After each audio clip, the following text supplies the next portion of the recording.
வணக்கம். உங்கள் ஆனந்த கண்மணி ஆனந்த நாவல் கீதம் சேனலை சப்ஸ்கிரைப் பண்ணுங்கள், பெல் ஐக்கானை ப்ரெஸ் பண்ணுங்கள், லைக் பண்ணுங்கள், கமெண்ட் பண்ணுங்கள், ஷேர் பண்ணுங்கள். வாங்க நாம் இப்போ கதை கேட்க போகலாமா? சுபலதாவின் வெண்மேகம் மழை தருமோ அத்தியாயம் 6. சாதாரணமாக திருமணம் நடந்திருந்தால் கூட உறவுகளின் வரவு குறைவாகத்தான் இருந்திருக்கும். ஆனால் இப்போது அடியே, இன்னைக்கு என்ன வேலை இருந்தாலும் சரி, நாளைக்கு பார்த்துக்கலாம், கிளம்பு, கல்யாணத்துக்கு போய் என்ன ஏது மாப்பிள்ளை யாரு என்று பார்த்துட்டு வரணும் என்று ஆண்களும் பெண்களும் அவரவர் வீட்டில் இப்படித்தான் கிளம்பி கூட்டம் கூட்டமாக வந்தார்கள். ஏன், ஆலிவன் அதியன் வீட்டில் வேலை பார்க்கும் அத்தனை பேரும் திருமணத்திற்கு வந்துவிட்டார்கள். அண்ணே, ஊரே ஒரே கூட்டம் கூட்டமாக கல்யாணத்துக்கு போகுது. வெறும் ஆமாம், இன்னைக்கு எங்கேயும் வேலைக்கு யாரும் எங்கேயும் வேலைக்கு போகலை. நாம் கல்யாணம் நின்று போயிடும்னு நினச்சோம். ஆனால் அந்த புவி நம்ம ஊர்லேயே அவன் திமுறை காட்டுறான் நம்ம கிட்ட. அப்போ பயந்து கைகட்டி நின்னவன் இன்று தெனாவட்டா நமக்கு சவால் விடுற மாதிரி கல்யாணம் பண்ணுறான். மாப்பிள்ளை நம்ம ஊராவே தெரிஞ்சவனாவோ இருந்திருந்தால் நாம் மிரட்டில் ஓடி போயிருப்பான்.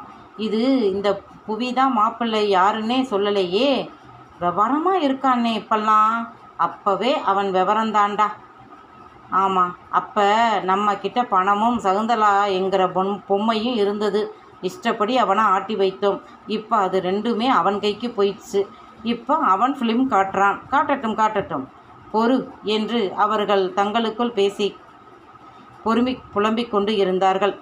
ஆனாலும் இரவில் இருந்தேன் மாப்பிள்ளை யார் என்று விசாரிக்கத்தான் செய்தார்கள். அவனுங்க ஆட்களும் விதவிதமாக புவிக்கிட்ட கேட்டும் அவன் பெரிதாக எதுவும் சொல்லலை. நான் பார்த்த மாப்பிள்ளை தான் வெளிநாட்டில் பிஸ்னஸ் பண்ணுறார் என்றான். அதை தாண்டி எந்த தகவலும் அவர் சொல்லலை. அதற்கு காரணம் இவனுங்க மேல் உள்ள பயம் இல்லை. ஏன்னா யார் தடுத்தாலும் இந்த திருமணம் நிற்காது என புவிக்கே தெரியும். ஆனாலும் எந்த விவரமும் அவர் யார்கிட்டையும் சொல்லலை. ஏன், மாப்பிள்ளை கிட்ட கூட ஒரு வார்த்தை அவர் இதை பற்றி பேசலை. குறிஞ்சிக்கு அலங்காரம் நடந்தது. மணவரை அலங்காரம் செய்பவர்கள், ஐயா, மாப்பிள்ளை பேரு படிப்பு எழுதி கொடுங்க என்றார்கள்.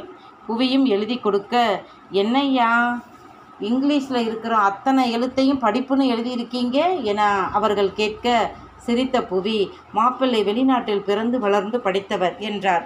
அச்சோ, வெள்ளக்கார மாப்பிள்ளையா என அவர்கள் பதற, சிரித்த புவி, இல்லப்பா, நம்ம தமிழ்நாட்டு பையன்தான், லண்டனில் போய் செட்டில் ஆகி விட்டவர்கள். அப்போ நம்ம குறிஞ்சியும் லண்டன் போயிருமாயா என ஒரு பெண் கேட்க, லண்டன் மட்டுமில்லை, உலகம் பூரா ஃப்ளைட்டில் பறந்துக்கிட்டு போய் தொழில் செய்பவனுடைய பொண்டாட்டி, அவன் கூடத்தானே போகணும் என்றார் புவி. அடியாத்தே, இந்த குறிஞ்சி பிள்ளைக்கு வந்த வாழ்வை பாரே, ஏதோ பக்கத்து ஊரில் ஓரளவு வசதியான குடும்பத்தில் கட்டி போக வேண்டியவ இன்னைக்கு வெறும் பணக்காரனுக்கு பொண்டாட்டியாக உலகம் பூரா சுத்த போகிறாளாம். இவளுக்கு யோகம் இப்படி இருக்கும்போது சாதாரண சம்பந்தம் முடியுமா? கெட்டதுலையும் ஒரு நல்லது இதுதான் என்றார்கள். புவினன் பட்டு வேட்டி சட்டையில் கிளம்பி கம்பீரமாக நின்றார். உறவு பெண்கள் ஆண்கள் புடைசூழ அருகே இருந்த பிள்ளையார் கோவிலுக்கு சென்றார்கள். அங்கே ஒரு 15 பேர் இருந்தார்கள். அனைவரும் ஏதோ சினிமாவில் பார்க்கும் பணக்கார வீட்டு ஆட்கள் மாதிரி நடை உடை பாவனை இருந்தது. வந்த பெண்களின் கழுத்தில் வைரம் டால் அடித்தது. மாப்பிள்ளையை பார்த்தவர்கள், ஏய், இந்த குறிஞ்சிக்கு எம்புட்டு யோகம் பாரேன், பாருங்கடி, சினிமா ஸ்டார் மாதிரி இருக்காரு மாப்பிள்ளை, என்ன கலரு, அடேங்கப்பா, ஹிந்தி நடிகர்கள் கூட இவர் பக்கத்தில் நின்னா மட்டமாக தான் தெரிவார்கள். அப்படி ஒரு உயரம், உடல் வாகு, நிறம் என்று சூப்பராக இருந்தான் புவி. ஊர் பெரியவர்கள் உறவுகள் அனைவருக்கும் தன் குடும்பத்தை அறிமுகப்படுத்தினார்.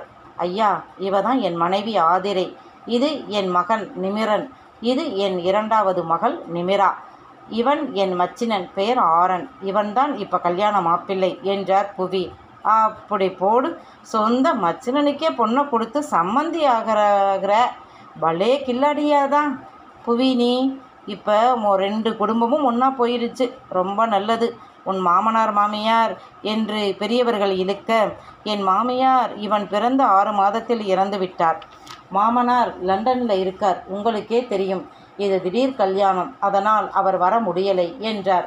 ஆதிரையை பார்த்த பெண்கள், இந்த பெண் எத்தனை அழகா இருக்கா, மகனுக்கு 12 வயசு இருக்குமோ, இவ்வளவு பெரிய மகனுக்கு அம்மா மாதிரியா இருக்கா, இதுக்கே கல்யாணம் பண்ணலாம் போல, அப்படி இருக்கு அழகா என்று உறவு பெண்கள் வாயில் கை வைத்தார்கள். ஆம், ஆதிரை ஆரன் இருவரும் பாலில் குங்குமம் கலந்த கலர், உருவின மாதிரி உடல்வாகு, பணக்கார மினுமினுப்பான தோல், முதுகில் புரண்ட கூந்தல் அழகாக வெட்டிவிடப்பட்டு இருந்தது. மெலிதான மேக்கப், கழுத்து, கை, காது என பெரிய வைர நகைகள் டால் அடித்தது.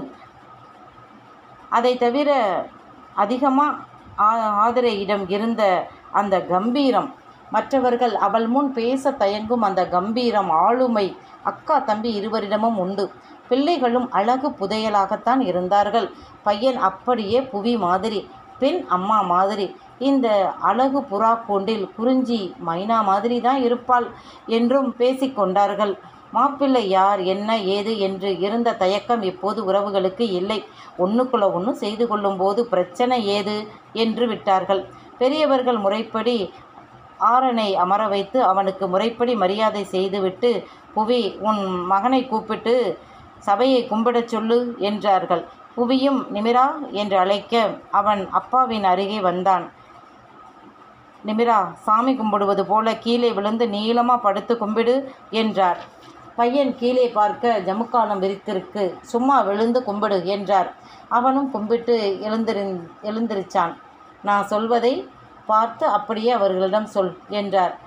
என் அக்காவிற்கு தாலி கட்டி வைக்க வாங்க என்று அவன் கூப்பிட, அதுவரை ஏதோ ஒரு எரிச்சலில் இருந்த ஆரன் புன்னகையுடன் எழுந்து வந்து அவ்வளவு பெரிய 12 வயது பையனை அலாக்காக தூக்கி, நீ கூப்பிட்டா நான் வராமல் இருப்பேனா, வா என்றான் சந்தோஷமாக. அதை பார்த்த புவி திரும்பி தன் மனைவி ஆதியை பார்க்க அவள் கண்களை மூடி திறந்து அப்படித்தான் என்றாள். ஆரனுக்கு தன் அக்கா பிள்ளைகள் மேல் உள்ள பாசம் அவருக்கு தெரியும். இருந்தாலும் இன்று அதை பார்த்து புவி நிம்மதியானார். தன் மகன் இருக்கான், அவன் அக்காவை பார்த்து கொள்ள என்று நிம்மதியானார். கிராமங்களில் தொன்று தொட்டு இருக்கும் வழக்கம் இது. வீட்டில் பெண் பிள்ளைகளின் திருமணத்தின் போது கூட பிறந்த அண்ணன் தம்பிகள் இல்லை என்றால், அண்ணன் தம்பி முறையில் உள்ள ஆண்கள் சபையை வணங்கி, என் அக்கா அல்லது தங்கைக்கு தாலி கட்ட வாங்க என மாப்பிள்ளையை அழைப்பார்கள். அதே மாதிரி ஆண்களின் திருமணத்தின் போது கூட பிறந்த அக்கா தங்கைகள், என் அண்ணன் அல்லது தம்பிக்கு தாலி கட்டி வைக்க வாங்க என்று சபையோரை பார்த்து விழுந்து கும்பிட்டு வணங்குவது வழக்கம். அதைத்தான் தன் மகனை செய்யச் சொன்னார் புவி. இதெல்லாம் ஆதிரைக்கும் ஆரனுக்கும் புதிதாக இருந்தது.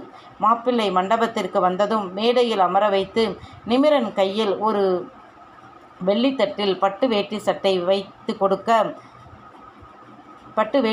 வைத்து கொடுக்கச் சொல்ல அவனும் கொடுத்தான்.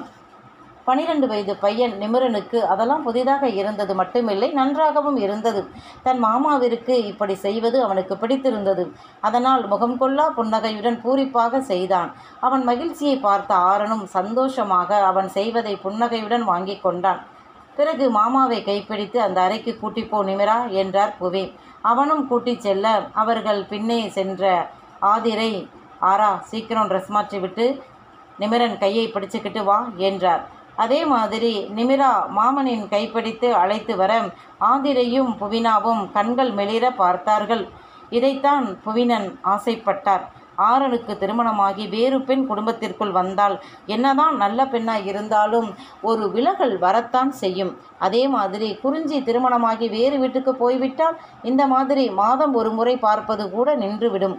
இதுவரை சகுந்தலாவின் பிடிவாதத்தால் பிரிந்து இருந்தது போய் இனி எல்லா தகப்பன்களைப் போல் தானும் மகளை பிரியணுமே என்றுதான் கவலைப்பட்டார். அப்போதுதான் ஆதிரையின் இந்த ஐடியாவை கேட்டதும் முதலில் சந்தோஷப்பட்டவர், பிறகு அது சரி வருமா ஆதி? ஆரன் வெளிநாட்டில் வளர்ந்தவன், குறிஞ்சி கிராமத்தில் வளர்ந்த பெண், எப்படி ஒத்துப்போகும்? இவன் வடக்கு என்றால் அவள் தெற்கு, எப்படி ஒத்துப்போகும் என்று கேட்க, எதிரெதிர் துருவங்கள் தான் ஈர்க்கும் புவினா. ஆரன் என்னதான் வெளிநாட்டில் வளர்ந்தாலும் அவனுக்குள் நம் பாரம்பரியம் இருக்கு. முதலில் 2 பேரும் தடுமாறுவாங்க, பிறகு இவளை அவனும் அவனை இவளும் புரிந்து கொள்வார்கள் என்றாள். சரி, நீயே உன் தம்பிக்கிட்ட பேசு என்றார். ஆதி தன் தந்தையிடம் முதலில் கேட்டாள். அது சரிவருமா ஆதி? என்ன இருந்தாலும் அவள் உன் கணவரின் முதல் மனைவியின் பெண். தேவையில்லாத மன வருத்தம் வரக்கூடாது. ஆரனின் லைஃப் ஸ்டைல் வேற. எதுவாக இருந்தாலும் நீ ஆரனிடம் கேட்டுக்கொள். அவனுக்கு ஓகே என்றால் எனக்கும் ஓகே என்றார். ஆரனுக்கு எப்போதும் அக்காவிடம் பிரியம் உண்டு.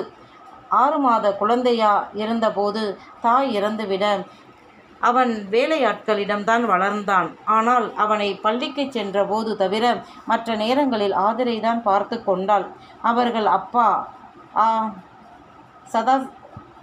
அப்பா சிவச்சந்திரன் பணத்தை துரத்தி கொண்டு ஓடினார். கலைத்த நேரம் மது மாது என அவரை உற்சாகப்படுத்த அவர் ஓட்டம் தொடரும். அந்த நாட்டு வாழ்க்கை முறையில் ஊறி போனவர் அவர். ஆரனுக்கு அப்பா என்ற உருவமே 7-8 வயது வரை ஞாபகத்தில் இல்லவே இல்லை. அக்கா தான் அனைத்தும். தாய், தந்தை, அக்கா, தோழி எல்லாம். எதுவரை? அவனுக்கு 15 வயது வரை. அதன்பின் அந்த நாட்டு பிள்ளைகள் போலவே அவனும் மாறிப்போனான். ஆதிரை எவ்வளவோ சொல்லியும் அவன் காதில் வாங்கலை. இதற்கு இடையே தான் ஆதிரை படிப்பை முடித்து விட்டு இந்தியாவில் உள்ள தன் தொழில்களை தானே நடத்துவதாகச் சொல்லி அவள் இந்தியா வந்தாள். இந்தியா முழுவதும் கிளை பரப்பி இருக்கும் பெரிய நிறுவனம் அவர்களுடையது. ஆனால் அதன் தலைமை அலுவலகம் லண்டனில்தான் இருக்கு. அங்கே ஏகப்பட்ட தொழில்களை நடத்தும் சிவச்சந்திரன் இந்தியாவில் உள்ள தொழில்களின் பொறுப்பான ஆட்களிடம் ஒப்படைத்துவிட்டு வருடத்திற்கு ஒரு முறை வந்து விசிட் பண்ணி விட்டு போவார்.